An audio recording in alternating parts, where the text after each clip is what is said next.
Live from Fargo and serving you on TV, online, and on the go, this is Valley News Live at noon. Breaking news, a large anhydrous ammonia leak shuts down a busy highway east of Dilworth. Hi everyone, thanks for joining us this afternoon. I'm Lisa Bedeau. Emergency responders scrambled to the Craigness elevator near Dilworth around 10 this morning. And that's where we find Valley News Team's Cornelius Hawker. He has been covering this breaking news for us all this morning. Cornelius, what can you tell us at this point? Hey Lisa, here's what I can tell you. Highway 336 is now open. You can see traffic over here is moving freely, and traffic right behind me is moving freely as well. Now, we'll take a look at some of the video from earlier. Glendon's fire chief tells me that only one person got sick from the leak. He was a railroad worker, and he's being treated at a local hospital.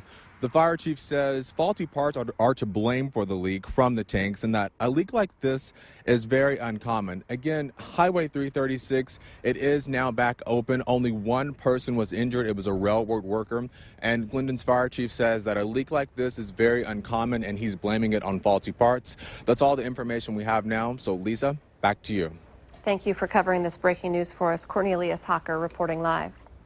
Also breaking this afternoon, police in Bismarck were investigating vandalism at the state capitol that appears connected to the Dakota Access Pipeline project.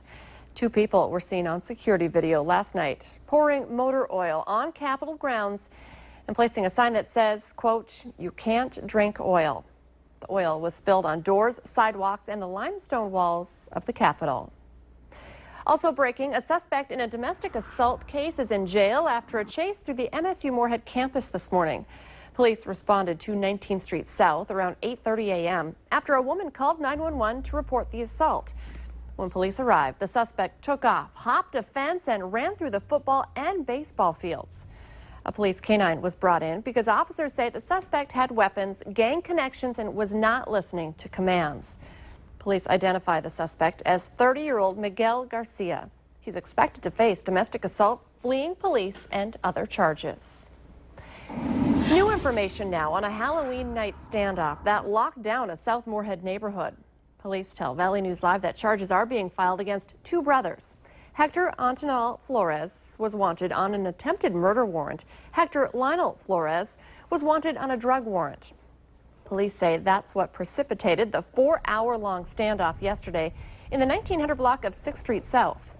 3 other people who were taken into custody last night have been released. Police say they confiscated a .22 caliber rifle following the arrests, and a child who was in the home at the time has been placed with social services. Police are looking for a burglary suspect who was spotted early this morning in South Moorhead. Officers got a call about a home break-in in the 3200 block of 12th Street South just after 5 a.m. Police tell Valley News Live that the homeowner chased the guy for a while but couldn't catch him. Officers set up a perimeter in the area and brought in a canine, but that search came up empty too.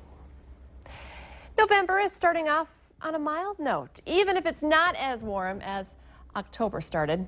Let's check in with meteorologist Lisa Green. Hi, Lisa.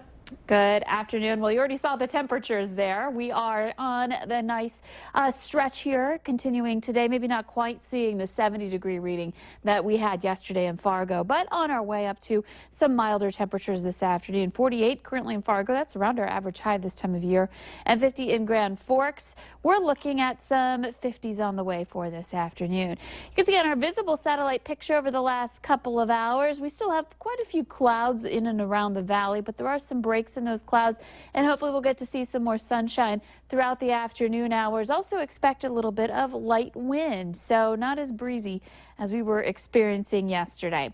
This afternoon, mid to upper 40s up in the north and east where we're stuck with the clouds, and in the south expect to have some 50s return. I know it won't feel as warm, but that's still doing pretty well for this time of year.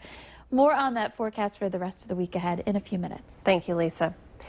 NDSU police are investigating what they're calling a random act of vandalism after finding an Army ROTC statue knocked over on campus.